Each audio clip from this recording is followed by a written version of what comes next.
Hello, everyone, and welcome to the Tilting Ground Untitled Notre Dame USC Football Podcast. I'm Michael Muto. I'm here with Notre Dame expert Greg Flamong. Greg, Happy New Year. Happy New Year, my friend. 2018 is upon us. That's right. And one of our football teams started, I guess actually, that's not true, because the USC game was on December 29th. Mm-hmm. So they still lost in 2017. So they're still undefeated in 2018. That's right. And Notre Dame also undefeated in 2018 because their game was on New Year's Day. I feel like it's right that I am happy at the end and you are not. I mean, our teams played and we achieved a great victory. It is only proper, my friend. That is like synergy. I guess you're right. It is synergy. And, this doesn't happen all the time, so I'm taking it. And both teams won 10-plus games. It was a weird season. It was. It was a weird season. We'll get to all that probably next week. Let's just focus on the bowl games. Okay.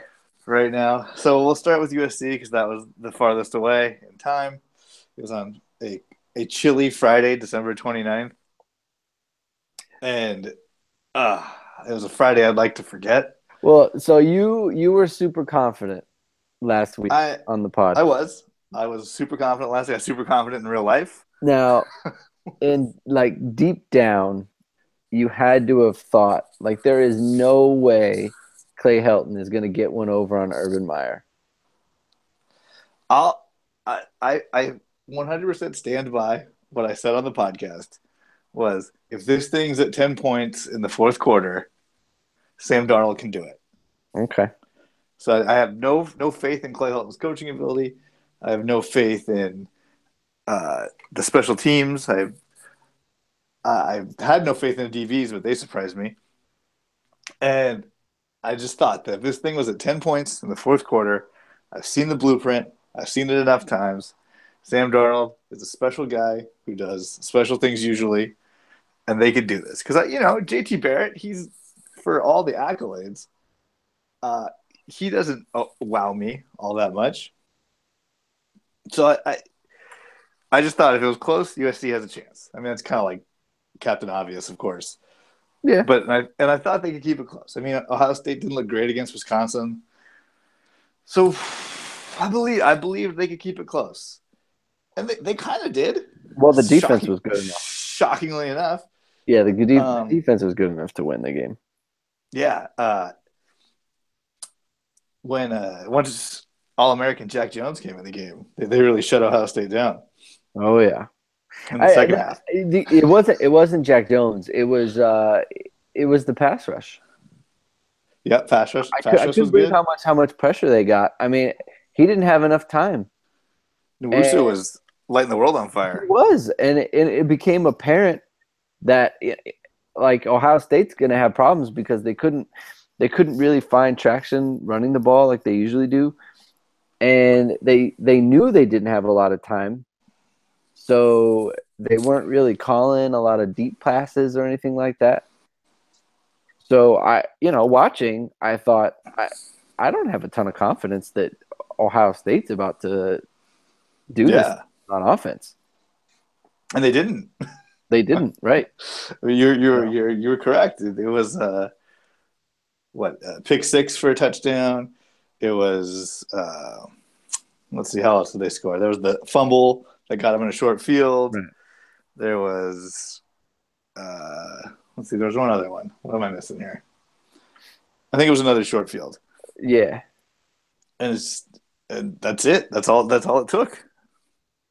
And the only time, but the problem was USC couldn't do anything against the Ohio State defense. And even when they started to get things going, they just muck it up in the end. Well, they could do things. I felt like this was more just USC messing around. I mean, you had confidence in Darnold, but I mean, he kind of blew the game. Kinda. He kind of did. I think it's part of it is a lack of coaching. I think that Sam Darnold has a little bit of a fumbling problem. He has a bit of a I'll give the ball to the defense problem. the the interceptions I feel like are just are him pressing. He only had one, I think, in the last couple games, and everyone in the building apparently, according to USC Twitter, said that on the pick six interception, everyone knew what play USC was running. So that's it. I mean, he should check out of it, I guess. But it was a quick read RPO play, and the safety knew. All of Ohio State knew. I think they shifted to cheat it right as the ball was snapped. So I mean, I think that's more of a coaching problem if you're doing obvious stuff that's on your film. And yes, players should make plays, obviously. Well, that's true, but at the same time, like you said, it's an RPO, right? So there's a way to run that play without throwing an interception for a touchdown. You can just give the ball to the running back, which is not the worst thing in the world. No. So, I mean, look, it is you can call it coaching and predictability. He threw a pick six. He threw a pick six. And it was right to the guy. I mean, so that's his responsibility. I mean, it's one of those things for Sam Darnold. Like the only reason they're anything is because of him. But there's no other way to look at it. He threw the interceptions. He was loose with the ball, and he cost them. I mean, there's that's just the way it is. But what I was going to say though was, if you know your guy has a fumbling problem, and this is from John Gruden, future coach of the Raiders. He likes his guys to be a two-handed monster. I learned that in the Fire Football Coaches of America, one of those quarterback videos. Okay. And he wants his guys to have two hands on the ball all the time. Sam Darnold never does. He kind of said it in the press conference, like, "Oh, I'm supposed to have two hands on the ball." And I think that's discipline and that's coaching. If you're in practice and you're the quarterback's coach, you're Tyson Helton, who's no longer with the team. You see your guy flailing the ball around. It's like, hey, Sam, I know you're great, but let's get two hands on the ball. Ohio State's got a good pass rush. You can't have the ball low because they're going to knock it out. You got to keep two hands on it because they're going to come from all over because these guys are good football players. I think that's just bad prep, and it's a lack of control from the coaching staff because it happens all the time. I mean, what do you turn the ball over 22 times or something on the season? More than like 100 other football teams. A good amount. In college football, which is pretty impressive. And a lot of them are fumbles, and that's what happens. Like he even said it. He's like, "Oh, well, it's these guys, they come out of nowhere and they knock the ball out." It's like, yeah, you're right, they do. So have two hands on it, buddy. And your coach has got to coach that into you. And these guys didn't. I do agree. I mean, it the fumble part of it, like that is a coaching thing because it keeps happening. And he's too good. Right. He's too good to allow it. And it's either him making a conscious decision. But some of these fumbles, like the one he gets his arm hit when he's about to throw. I mean, there's nothing he can do about that. There's another one where he gets the ball stripped away from him. I mean, that's kind of on him, Yeah, but I feel like you get one though. You don't get two. Well, like the one where they hit your arm while you're throwing. I mean, what are you going to do? He's trying to throw a pass. The other one where it's stripped away from him, especially in the scoring zone, and I want to say it was on like first down. I'm having a hard, it was a week ago or whatever, but it was a year ago. It was in 2017. Oh my, a year ago. you I did it. Yeah. It just, you can't lose the ball in that spot because you're the guy. You're the best player on the team. You can't be giving the ball away like that. Right. So, but then, he's making all the plays to put him in position. So he's throwing darts on the sideline. Yeah, you just have to deal with it. Yeah, I agree. I mean, Deontay Burnett had that crazy fumble to start the game. That didn't help matters. Not good. I mean, he had a rough first half. And I think he broke the Cotton Bowl record for yards, formerly held by Keyshawn Johnson. Wow. I think. Someone might have broken it since they were in there. Now that I say it, I probably should look that up. But I know Keyshawn Johnson at one time had the Cotton Bowl record for receiving. What year was that? 94? Yeah. Oh, okay. Because John Robinson was elected into the Cotton Bowl Hall of Fame. Does he also have the Rose Bowl record for receiving yards? I think that's J.J. Stokes. and I don't know why I know that. Oh, okay. But don't hold me to that one either. Like that, this one's on the spot, the JJ Stokes one. Okay. Because I remember he had the big game against Northwestern in '95 or '96. He did, but I don't think he has the record. Okay. Though we do love Keyshawn here. I'll take your word for it. This is a pro Keyshawn podcast. Okay. His son is no longer at Nebraska. He could become a Trojan. Anyways.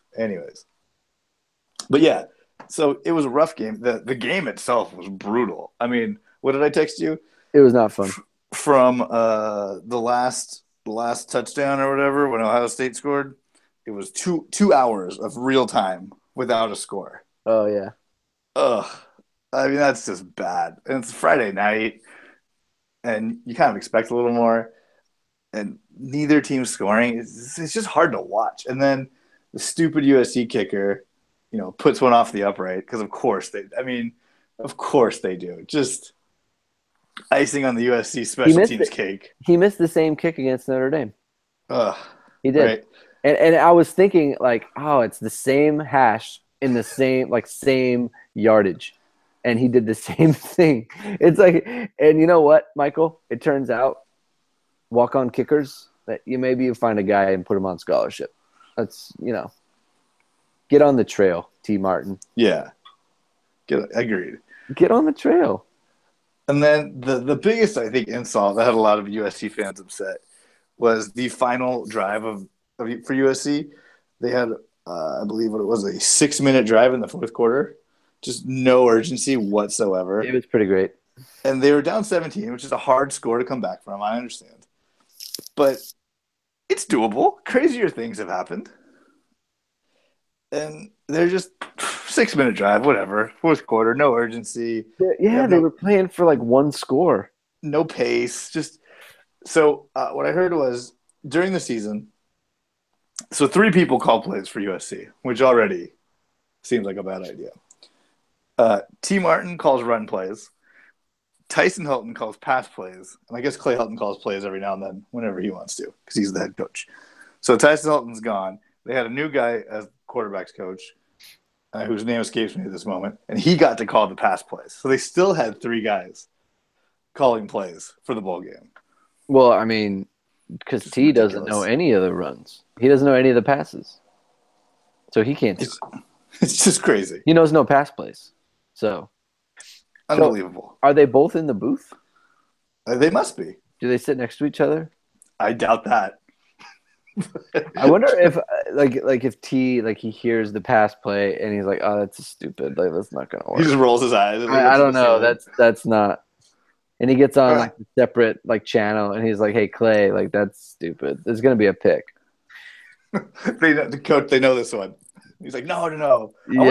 Does this Helton go run? And then T Martin has to come up with the player, and Helton, he's like, pass.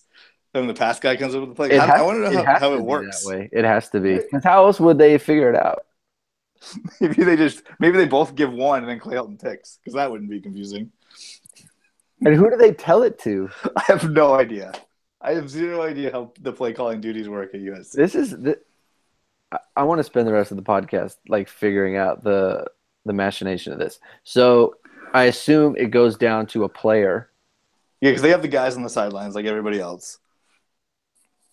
With the boards and the wristbands and the hats. And they have boards? So what if they had 2 players signaling a run and a pass play?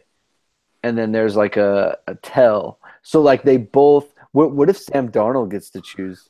To make it even more confusing? Yeah. So the coaches don't even know what's coming. The coaches don't even know. It's so T. Martin's in the booth going, you're lining up wrong. You're lining up wrong. They're like, oh, they're doing the pass? Oh, no. It was such a good run call. He's like, this one's going to work. I have no idea. Zero idea. In related news, the quarterback turns the ball over a lot. Maybe because he's trying to pick which play to run. Maybe just have one guy calling the plays, guys. Thanks.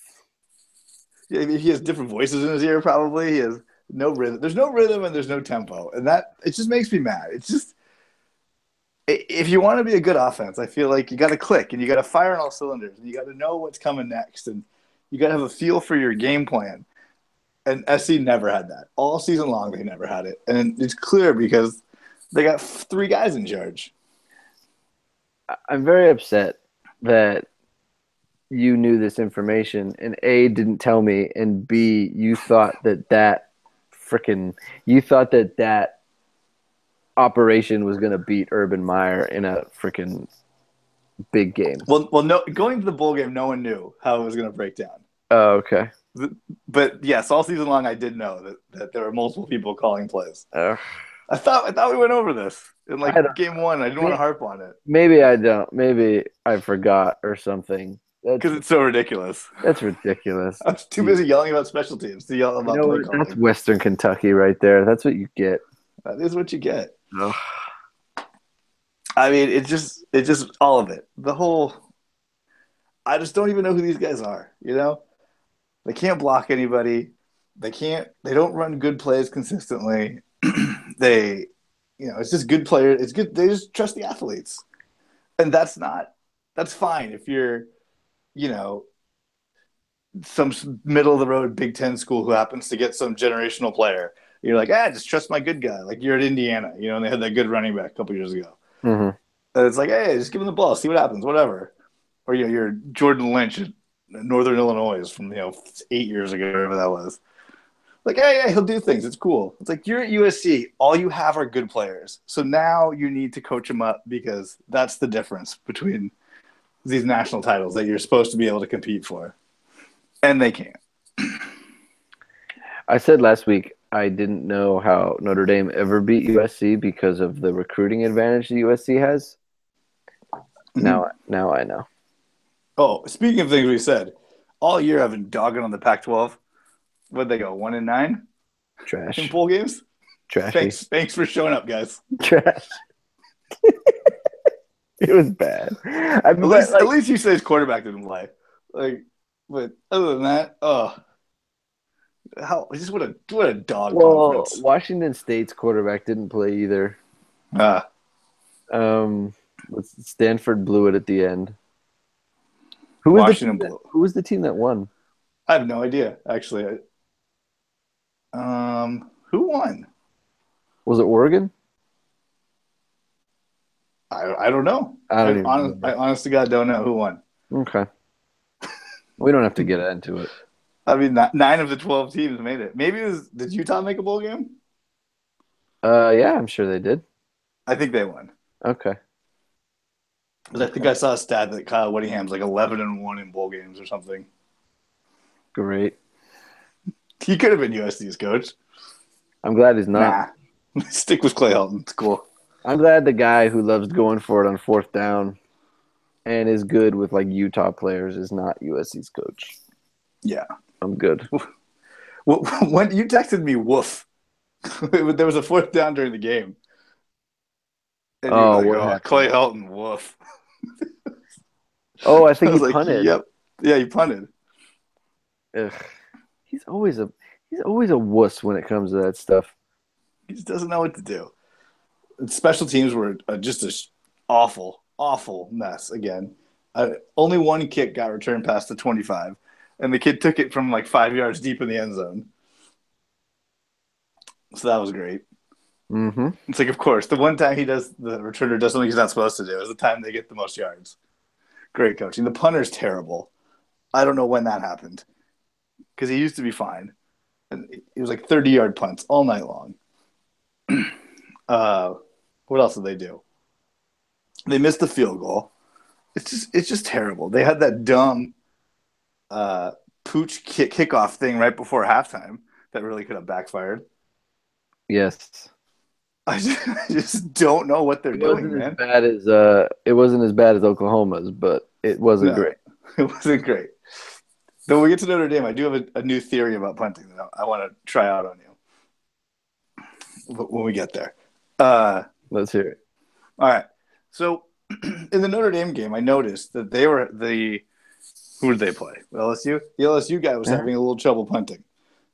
But it worked out for them every time because it wouldn't go far, but it would bounce around, and you have the chance of it kicking off somebody's leg, and it kind of would roll forward, so you get like 5 or 10 extra yards. And I thought that's a pretty sound strategy, is to just do it short and hard and just kind of see what Yeah, happens. you can get the end over end thing going on. A lot of teams do that. Yeah. Instead of trying to boom it short, I hope your coverage team gets down there. It's like, just have it kick around the ground, pinball off people, see what happens. I've got some takes about the Notre Dame special team situation, by the way. Just Yeah. throwing it out there. So there's my Twitter. I'm coming hot. I mean, there's been a real theme this season in special team takes. So why break now? Why break from tradition?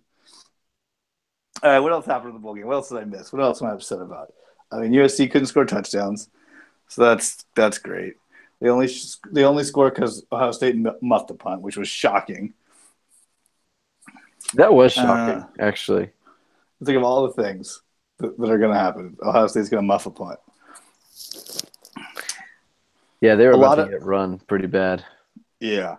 Not a lot, but see it in a couple places like, oh, USC had more yards than Ohio State, which I guess is true and fine, whatever, but scoreboard. It's all that really matters. It's one of those things where, and Notre Dame was in a game like this against Michigan State, where on all those drives where USC was, looking like they're going to put points on the board. And I feel like if SC had scored, either kicked a field, like scored on the field goal or scored a touchdown, it made it 24-14 or 24-10. It changes. Like, I do think that Ohio State was kind of like, you know what?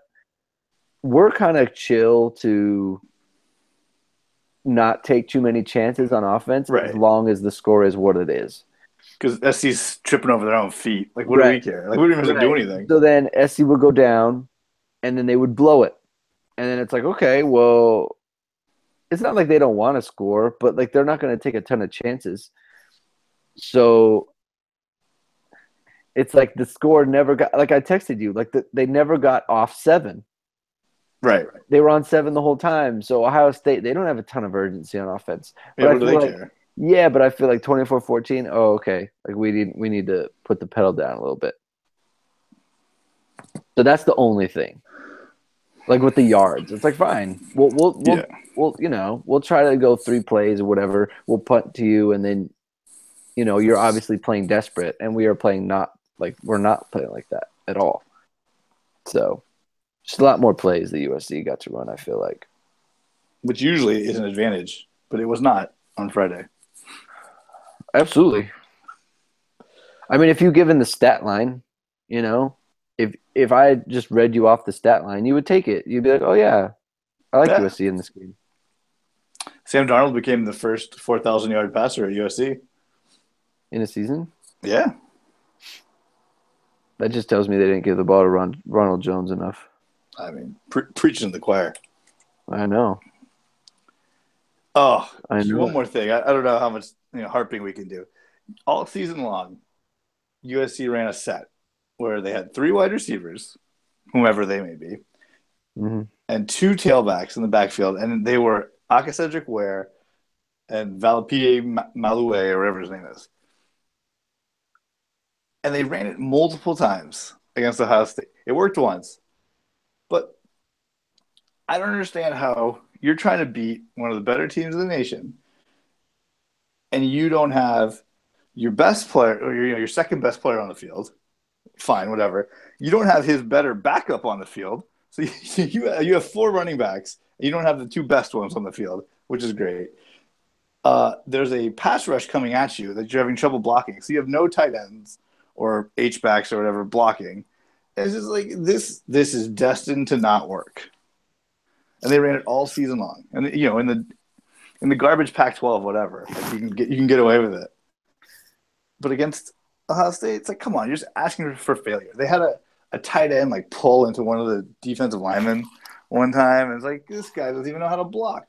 It's like he's not even the blocking tight end. It's just they just don't set themselves up for success, and that's the most frustrating part.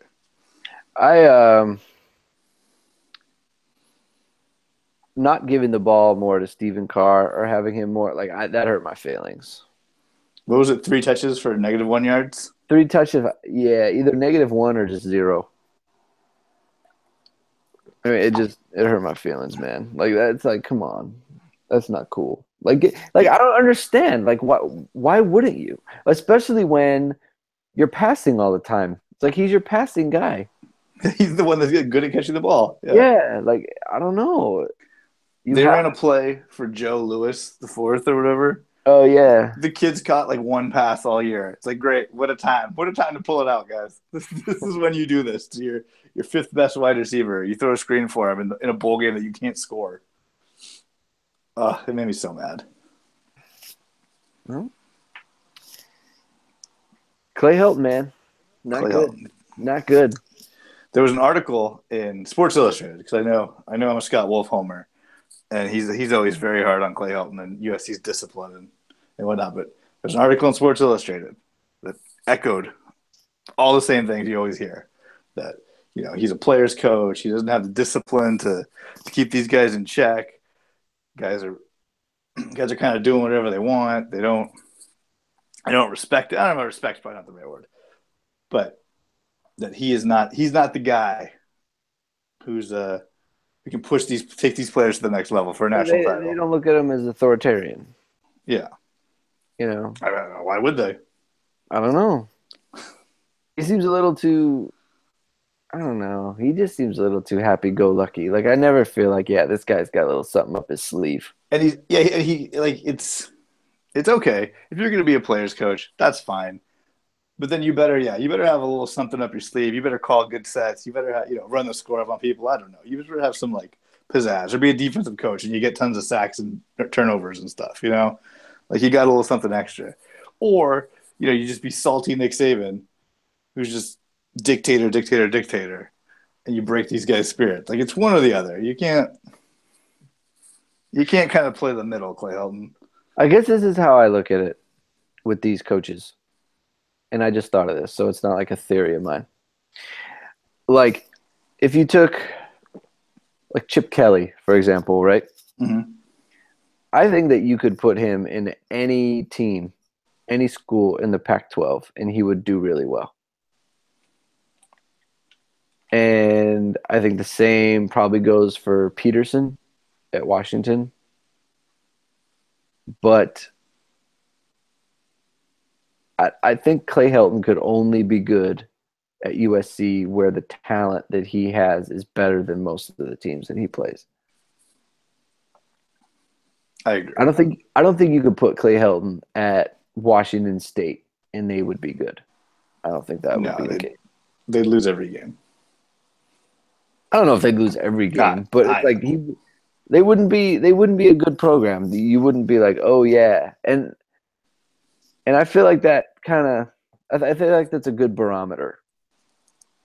Like, where does this guy have to go in order to be good? Like Nick Saban can go anywhere. Right. He'll be fine.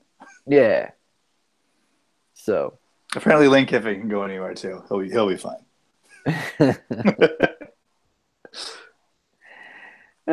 It's funny. All right, I think that's enough. Me complaining about USC. On to the victors. The Notre Dame Fighting Irish had a New Year's Day bowl game against LSU. Former USC head coach Ed Orgeron. Speaking of coaching matchups. Yeah. Oh, man. And USC Notre Dame was victorious. It was a rough first half, a real rough first half to watch. It was not enjoyable. I didn't enjoy most of it. That game had 1 hour of real time without scoring. I did not appreciate. Okay, I did not think the game was. I didn't feel good about the game until the very end when Ed Orgeron decided to kick a field goal on 4th and goal from the inch line. And I thought, like, I couldn't believe it. Like, I was just assuming that they were going to go for it, and then I see it's a bowl game. Yeah, I see the kicker. It's not even the bowl game. Like, because you're right on that front. Like, it's a bowl game. Just go for it. What do you care, right? It's a good way to send. Like, you're a first-year head coach. This is how you send a message to your program. Like, we're not backing down. We're a running team. Like LSU, this is what their reputation is built on. Like, you're a running team. This is what you do. You haven't had a good quarterback since freaking '07, you know? Or ever. Well, Jamarcus Russell was good in college. For college. But it's, since then, it's been just a barren wasteland of garbage. And they don't give him the ball. And I thought to myself, like, that's not how you do it. Not just in football, but in sports.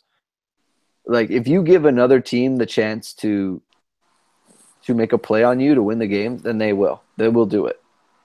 It's karma. Can't leave the door open. Yeah, it's karma. It's the gods. It's whatever you want to call it. You can't do it, and it's in everyone's mind. Everyone thinks it. Like, not just not just fans, but the players think it too. Like, ooh, they kicked the field goal. What are we doing? Yeah. No one on offense was like, oh, I hope if we don't make this, I really hope he kicks the field goal next. Right. And the defense wasn't like, oh man, it's like I don't want a chance to get a safety here. I want him to play safe. Right. And even from a strategy standpoint, like, there's 2 minutes left. LSU had 2 timeouts. Even if you get stopped, right, at the inch line or whatever it is, then Notre Dame gets the ball with 2 minutes left in a tie game, and LSU has 2 timeouts. Notre Dame's not going to be super aggressive in that spot. The chances that Notre Dame goes 3 and punts from their own end zone is pretty good. And you get the ball back with a minute left. You'd essentially get 2 chances. Yep. Whereas you kick the field goal, or you could just score the touchdown. Instead, you kick the field goal. Now you kick off to Notre Dame, and they get the ball at like the 27 with 2 minutes left and all their timeouts, and they are free to do whatever they feel like. And they know, like, hey, we have to be aggressive because we're losing. Right. It was incredible. Like, if Brian Kelly had pulled something like that, I would have lost my mind. Like, I was losing my mind anyway, but something like that, like, don't let him back on the plane. Like, don't let him on the plane. So, but for the most part, Coach O gift wrap that for you. Incredible. Like, I can't even believe it. I can't even believe it. But as for the game itself, like, just being honest with you, for all intents and purposes, like, they'd lost the game. Notre Dame had, because the other team had the ball at the inch line in a tie game with 2 minutes left in the fourth quarter. Like, Notre Dame should be losing that game. Okay. Yeah. It was not a good performance by Brian Kelly's troops, especially on offense. Like, the defense played well. Okay. They had a couple of loose plays, and the safeties, God bless them, they can't make a play on the ball to save their scholarships. It was not like when I heard the piece about Brandon Wimbush and rotating quarterbacks. It just tells me, it's like, first of all, okay, you want to win this game, and that's great, and maybe you feel like it gives you the best chance. I really hated the way that they talked about Brandon Wimbush in the lead up to it. They're talking about his mechanics. They want to be, a 70% passing team. It's not mental. It's mechanical. It's like, that's not how you do that. Like, you have a guy who scored 30 touchdowns, and all you have him doing is thinking about his passing when he doesn't make good decisions in the run game. And there's no reason, if your mechanics are bad, there's no reason that you can't be making good decisions, that you can't be aggressive with the ball on zone reads, on RPOs, and you throwing the ball to the right person. Like, I mean, we've seen plenty of good quarterbacks with bad mechanics. Like, it's college football; you can get away with that stuff. We've seen plenty of good quarterbacks who aren't especially accurate. And it just like, be like, you know what? You're a good player. Like, go out there and make plays. Like, run the zone read and be aggressive about it. Build his confidence. Instead, it's like every freaking press conference, it's like, yeah, his mechanics, we're working on his throwing motion. Jesus, like, end it. So it's like, way to sell him short. Exactly. So you come out here with Ian Book, and the first time they put him in the game, it's 3rd and 10. and they have him run a screen pass. It's like fantastic. You bring in this throwing quarterback so that you throw a screen, which he throws too high. It was almost intercepted. But that's what I thought too. I thought they ran dummy plays for Ian Book. I'm like, why don't they do stuff for Wimbush? Yeah, like, and the other thing is Wimbush, like, half of what's good about him is that he can scramble when they put pressure on him. Why would you take him out? But anyway, so they take him out of the game. I didn't think that they had a particularly good plan for Wimbush or Book, to be honest with you. They were just kind of running stuff. Book threw, prior to the fourth quarter, he threw a terrible interception on a corner route. Took a couple bad sacks, if I recall correctly. Of course he took bad sacks. Like, he's not used to – this is LSU. But he did, like, the one where, like, you run in the wrong direction and then get sacked for lots of more yards. Yeah, like, it's such a weird game because I'm happy that they won, of course. But, he did not have that. Like, Brian Kelly was saved by the fact that LSU was also discombobulated. These were two teams that were not sharp, okay? No. The quality of play on either offense was not very high. So, he got lucky on that front. The special team situation.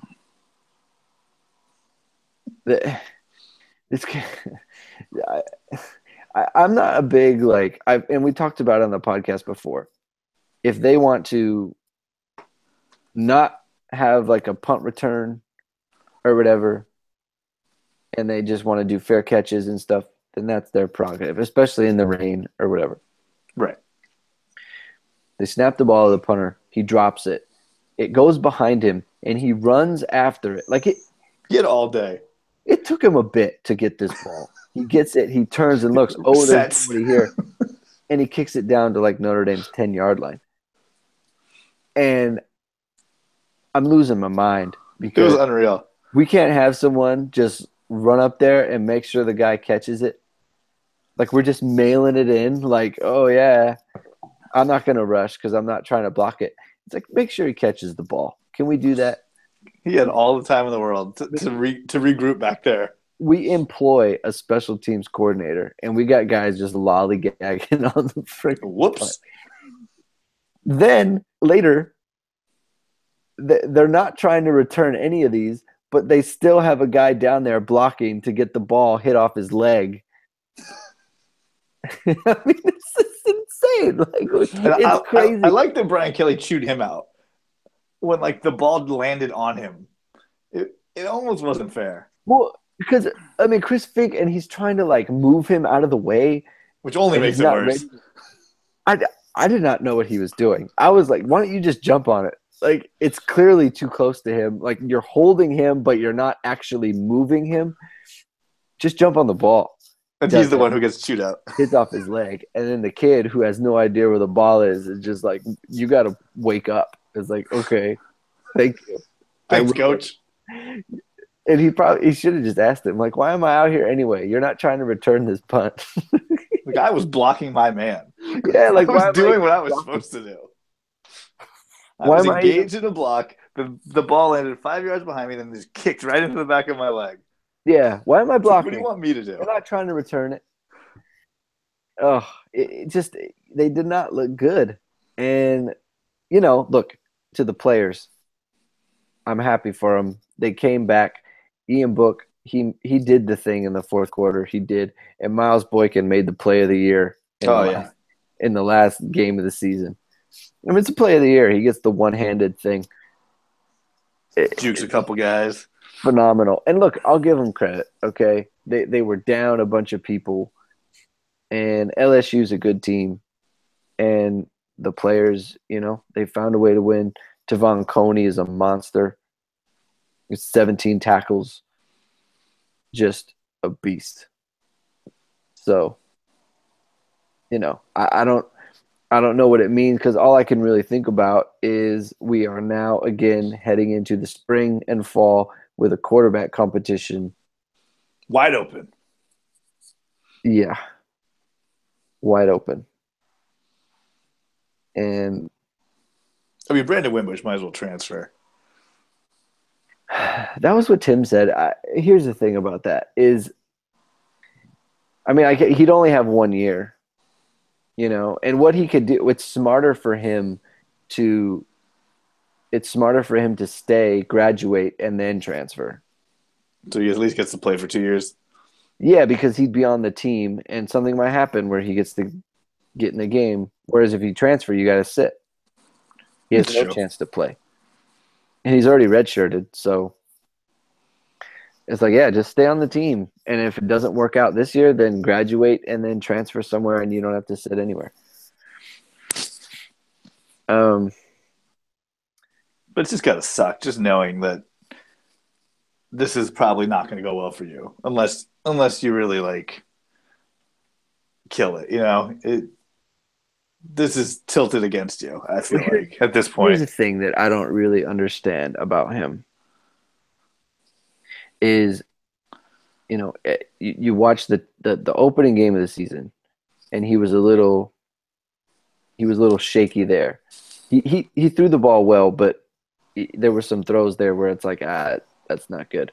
Then he has the Georgia game, and that was when I told Tim, like, I'm texting him during the game, like, he's shook. Like, this is not. He has that the Everett Golson look on his face. But George is good. George is good, and that's not. And that's a good Baker look. Mayfield. That guy won the Heisman. That's not, yeah, but it's like not a good look on your face, buddy. And then they play. I think the next game is, who's the next game? Maybe it was Boston College. That sounds and, right. And he didn't look good again. And then they played Michigan State, and he looked okay. He was 14-20. He looked good, and it was like, okay, we're over all this. He's 4 games into it. We're moving on. Then he looked bad against Miami, Ohio, and then he looked. He didn't bad. play, right? Well, he didn't play against North Carolina, and then he just never built on anything. He couldn't get out of, like, you would have thought, like, with the USC game and the NC State game, that he would have been building into, okay, like, I'm getting it figured out. I'm more confident now. But then there were still just the errant throws, and then Miami happens, and it's gone. Like, he's gone.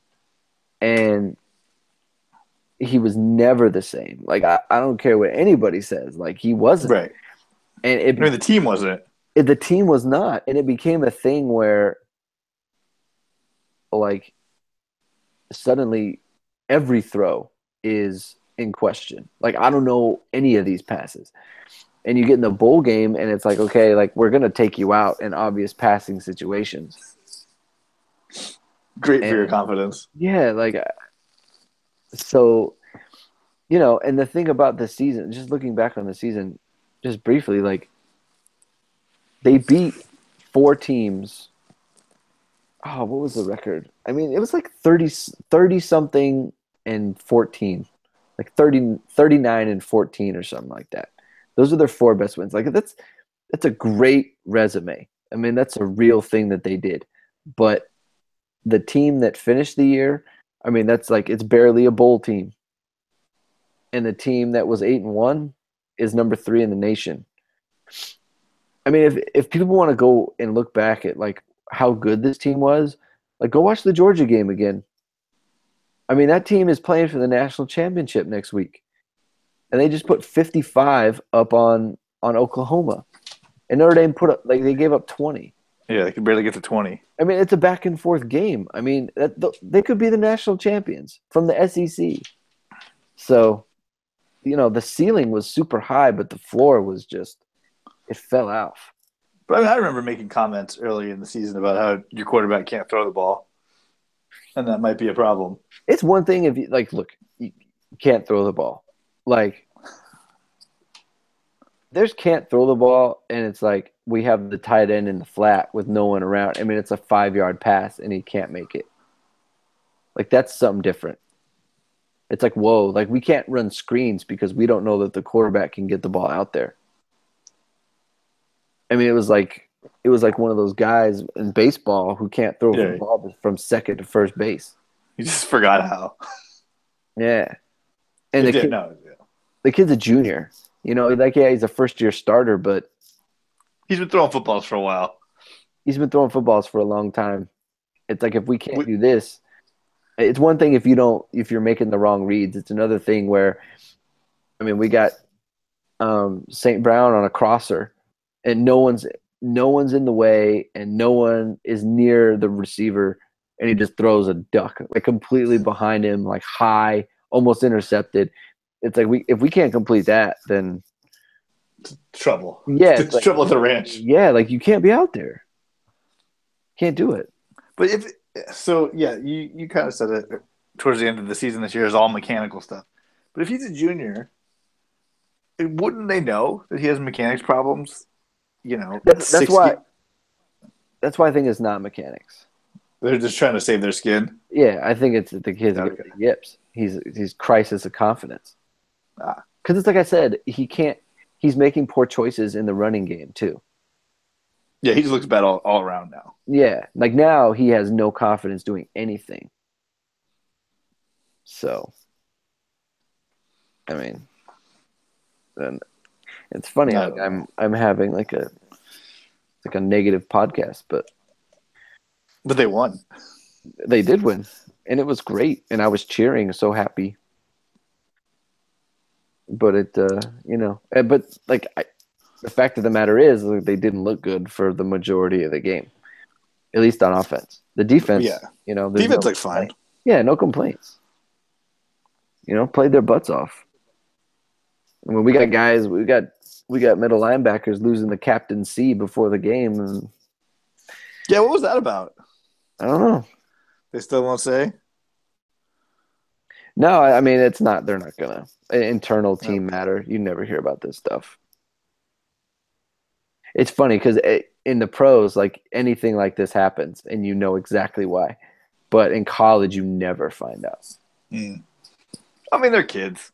Well, it's one of those things where I think people know, but like I bet you everyone on the Notre Dame beat at this point knows why, but they won't say. It's just not, yeah. Well, because then the coaches won't talk to them. Yeah, that's what they need.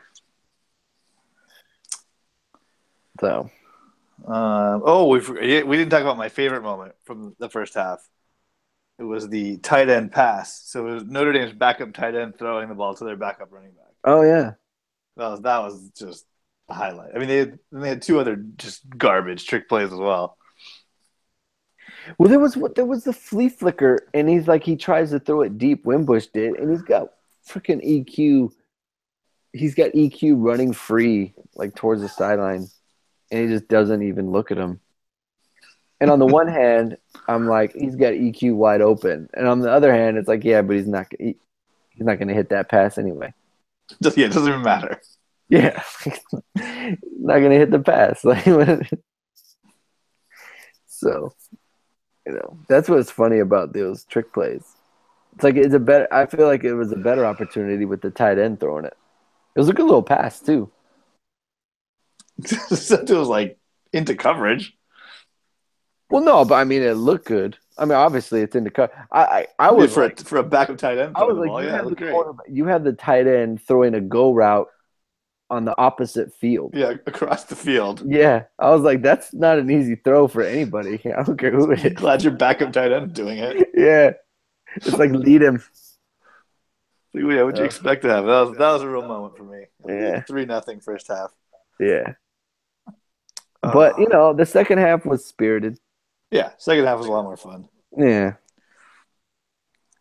I'm trying to think of that was it. That was pretty much it. Yeah, I don't know. I wish I was happier about it. It's okay. I wish I was happier about it. I'll be happier. I think I'll be happier when I talk about what could be next year. The other thing that's hard is that there's so many like big decisions coming up as far as who is leaving and who's staying. So I mean, like Tavon Coney, Jerry Tillery, St. Brown, Josh Adams. I mean, it's like On, right? these are who Josh Adams. Josh Adams. You know, I thought there was no chance he was coming back, but he didn't really end the season very well. And I feel like whatever the stock was like mid-year, I feel like it's really dampened. So there's that. On the other hand, like when is he going to run behind an offensive line like that ever again? I mean, Quentin Nelson's gone, and he is unbelievable. You love He is Wilson. the guy. He played like 900 snaps this year and wins like all of them. It's like every time there's a play, he wins he wins the thing against the guy he's going against. I mean, he's just throwing guys. I mean, it's like he's like a Hall of Famer. Oh, I'm A so Notre sorry. Dame legend.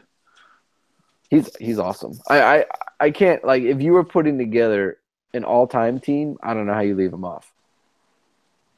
Ooh, this one's off the top of my head, and I thought of this before the Citrus Bowl.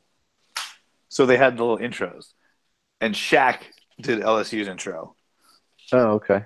and Jerome Bettis did Notre Dame's intro. Okay.